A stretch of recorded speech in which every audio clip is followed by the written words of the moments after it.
اگر آج ہماری بچیاں، ہماری بیٹیاں، ہماری بہنیں، ہماری مائیں کلام اللہ سے جڑی ہیں، حدیث نبی صلی اللہ علیہ وسلم سے جڑی ہیں، قرآن و حدیث کی روشنی میں زندگی گزار رہی ہے، تو یہ بات بھی آپ یاد رکھیے، یہ امید لگاتے رہیے کہ آنے والا کل بچے بھی ایسے ہوں گے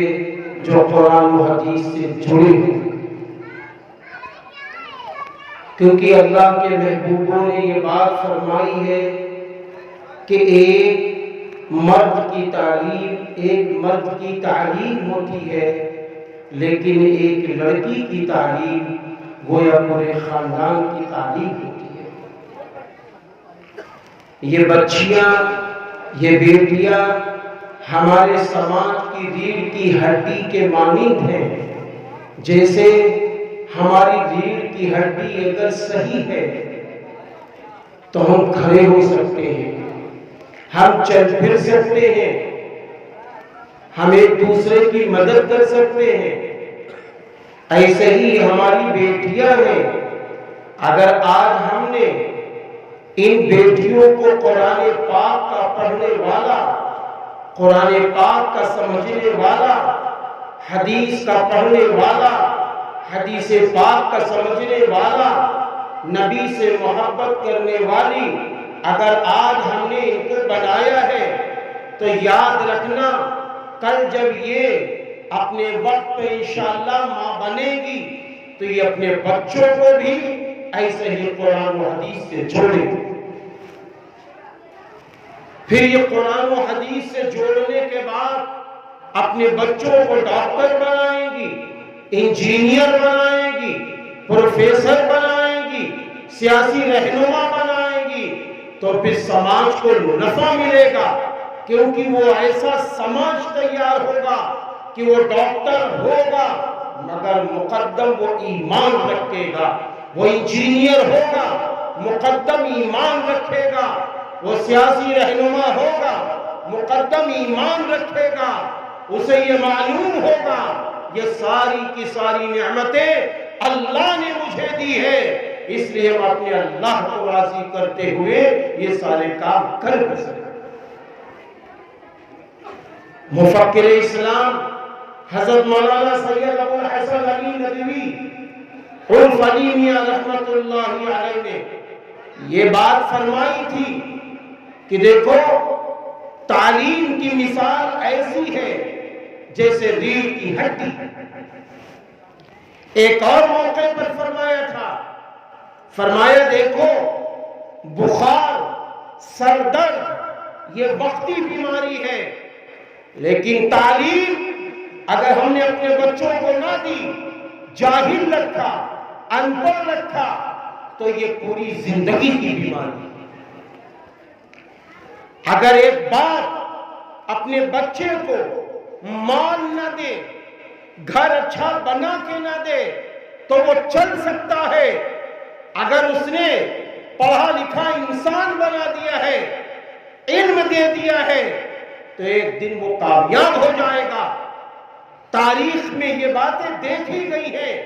کہ جو بچے پڑھے لکھے ہوتے ہیں وہ اپنے باپ کی وراثت کو محفوظ رکھتے ہوئے اسے اور آگے بڑھاتے ہیں، لیکن جس باپ نے اپنے بیٹوں کو تعلیم نہیں دی، اپنی بیٹیوں کو تعلیم نہیں دی، خالی دولت دی، خالی دنیا کی شہرت دے دی، اس کا نتیجہ کیا نکلا ہے کہ ادھر باپ کا انتقال ہوتا ہے، چند سال میں وہ بچے فقیر ہو جاتے ہیں۔ اس لیے تعلیم بے حد ضروری ہے۔ اسی لیے میں نے یہ بات کہی کہ اگر تعلیم پر محنت بچیوں پر کی جائے یہ بے حد ضروری ہے، یہ ہمارے سماج کی ریڑھ کی ہڈی ہے۔ ہماری یہ بہنیں، ہماری یہ مائیں، ہم نے یہ دیکھا ہے کہ عالمہ بننے کے بعد، فاضلہ بننے کے بعد جس گھر میں یہ بچیاں چلی گئی ہیں اس گھر کا نقشہ بدل گیا۔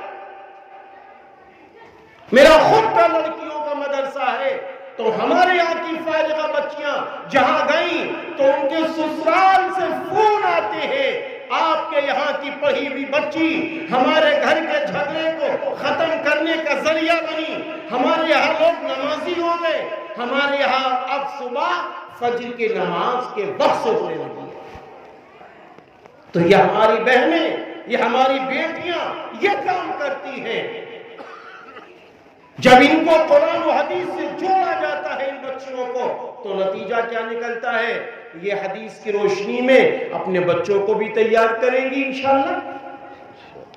ایک حدیث پاک ہے کہ آپ صلی اللہ علیہ وسلم کا ارشاد گرامی ہے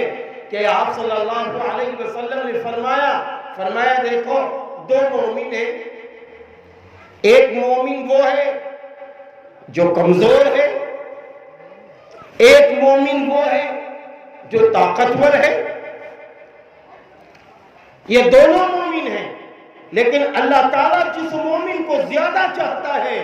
وہ طاقتور مومن کو زیادہ چاہتا ہے۔